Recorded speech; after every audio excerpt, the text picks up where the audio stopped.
What's going on, Facebook? This is Victor Trammell. Everybody out there knows me for what I do as far as writing, publishing for a number of websites and different digital sources of black news, things that are relevant to our community, be it education for children, whatever the case may be, independent journalism, things like that, investigative reporting. Trying to be an advocate of different causes and shedding light on injustice wherever it may happen. This evening, my heart's a little heavy right now, thinking about what I've read in the news media regarding a very prominent hip hop artist of today, known as Nipsey Hussle. His tragic death occurred in L.A. outside of a storefront he owns, in a city that basically put him on the map. And when you look at it, he's no different than Snoop Dogg or somebody like that. I think hip hop took a big hit today, and my prayers are with his family. My prayers are with his children and all those who have benefited from his life and legacy of community rebuilding, his legacy of helping the poor and being a champion of those who are locked out of society through many circumstances that we see in urban communities all across the country. I'm particularly disturbed that his death is causing some to create a soapbox, if you will, for black on black crime. And I don't think this is the time for anyone to be doing that, particularly those who call themselves black leaders, so to speak, that know nothing or have never experienced any of the travesties that go on in urban communities where gangs, quote unquote, drugs, and all kinds of violence have occurred, whether that be in L.A., Compton, Kansas City, Little Rock, Arkansas, any of the cities across the United States where Crips and Bloods are known to hold court. And not just the Crips and Bloods. We're going to talk about gangster disciples, traveling vice lords, people like that, and organizations, that are like-minded.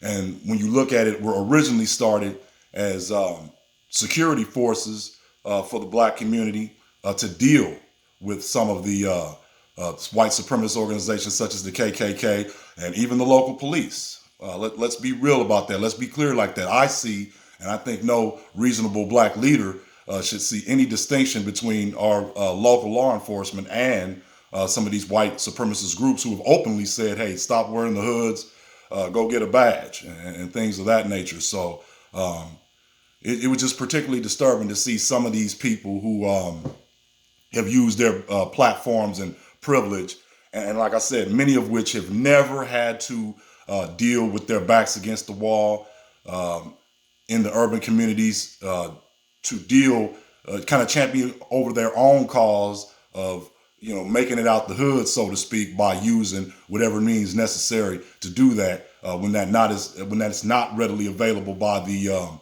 local community at hand, be it politics or a social economic structure. I'm a big fan of staying in your lane, okay? And I believe that no one, first of all, no one, I don't care who you are, does not have the credibility or if you've never had to sell drugs, if you've never been a product of a community that has been ravaged by gang violence, if you've never dealt with some of that violence yourself by losing a loved one or a relative of some sort to that life, if you've never been the type of person that lived that life and reformed themselves, you really don't have the credibility to speak on when a figure such as Nipsey Hussle passes away. Beyond his music, Nipsey Hussle's legacy was full of exactly what his organization that he originally came from, which is the Crips, and he stood for the legacy of what it originally stands for, which is community rebuilding and progress. Okay. His contributions to the Dr. Sebi story and making a documentary about that is an example of that same community building and raising awareness about other black leaders who Dr. Sebi, in my opinion, was with his medical philosophy that cured AIDS, cured cancer, and other things. And Nipsey wanted to put a highlight on his trial and make some of the things that he said and stood for be brought to light and give another opinion, or give another perspective of what preceded his death and how maybe there could have been some government complicity in that. I'll speak for a moment on my own background that in the late 80s, my family moved to the Kansas City area, particularly northeast Kansas City, Kansas area, which was territory that I grew up in, Crip territory by a gang called the HGCs, Hoover Gangster Crips, that started out of the neighborhood of 3rd Street to 1st Street in a housing project called Juniper Gardens. I am, and most of those who know me personally know that at the age of 13, I became a member of that gang. And regardless of what everybody says I grew up with out of that, they see me as somebody who has done, other things that, would lack credibility. I think those out there, and they know who they are, and I got love for you, and the ones that out there that are still supporting what I do, and I praise is due. May God be with all of you. I understand and believe that those who know me know that I have the credibility to speak on some of these things regarding,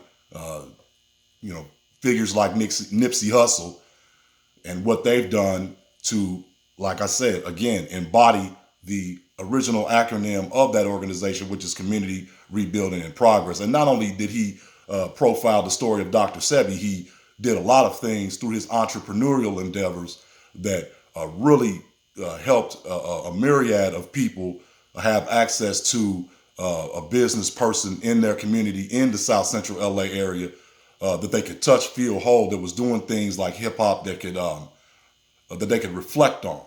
And I think those are the people who the youth are trying to gravitate to. They're not listening to these people who are out there talking about comparing gangs and what have you to the KKK, who have never lived that life. They may talk about themselves being black leaders and talk about their job and what they have to do to raise black awareness. But the closest many of them have ever gotten to the street or gang life is an NWA cassette in their tape deck.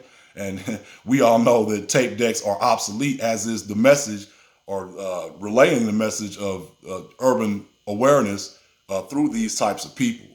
So I think if you're, it's like me, I'm not going to go out there and talk about Wall Street when I'm not a certified stock trader or somebody who has experience on that platform, in that economic market. So I think those who are out there, and I won't say any names. I saw the name of someone who's got some type of prominence who made a straight comparison of the gangs such as the Crips and Bloods, and made a comparison of them to the KKK. I'm gonna tell you why that's very misguided. Let's not be so blind and have such a bad memory that we forget that the government, federal government that is not above taking out our influential figures from our community and then disguising the whole death and tragedy as another product of gang violence. The September 13th death of 1996 death of Tupac Shakur is a great example of this. The March 9th, 1997 Christopher Wallace, aka Biggie Smalls death is another example of this. So to speak and make that connection is beyond me. And I think it does a disjustice, an injustice rather, to the families of these fallen heroes and to the families of those who are that have a deep affinity for the music and culture that birthed these men's careers. I'm sure there's a myriad of guys, including Snoop Dogg, who also has ties to the Crip organization through his neighborhood in LBC, Long Beach, California. And I think you're doing a disservice when you haven't really had the background or, have the, like I said, credibility within your family. You've lost a loved one. Let's talk about that before you make those type of indictments.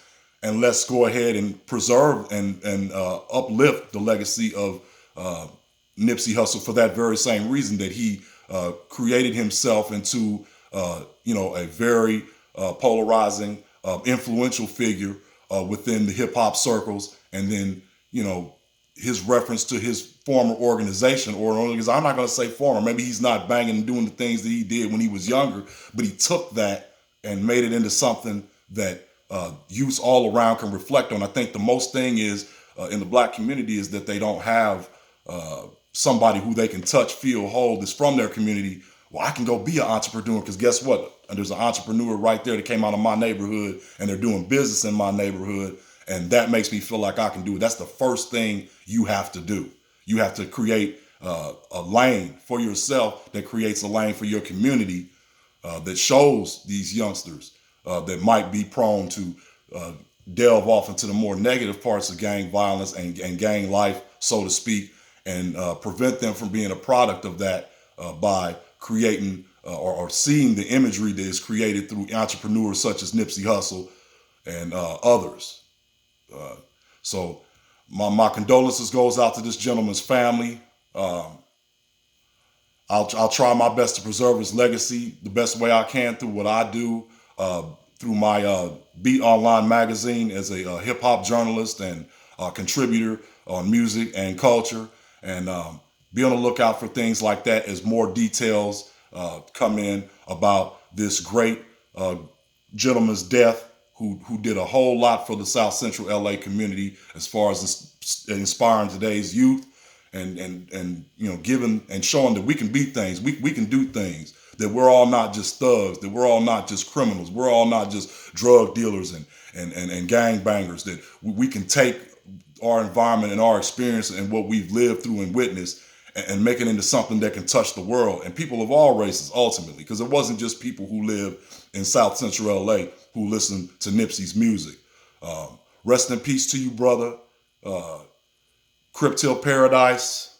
And all you shady suckers out there that's talking all that stuff about, the KKK being akin to the community rebuilding in progress, stay out of that lane, man. And if you don't have anything to say that sheds some light upon how this may have occurred, think back to the fact that the government, again, is not above planning on taking these people out and putting it under the gaze of black on black crime or gang violence. It's happened before, it's happened today, it'll happen in the future. And until you get the awareness you need, Mr. Black Leader, about how this whole paradigm of death takes place, you're going to be on a path for your own destruction.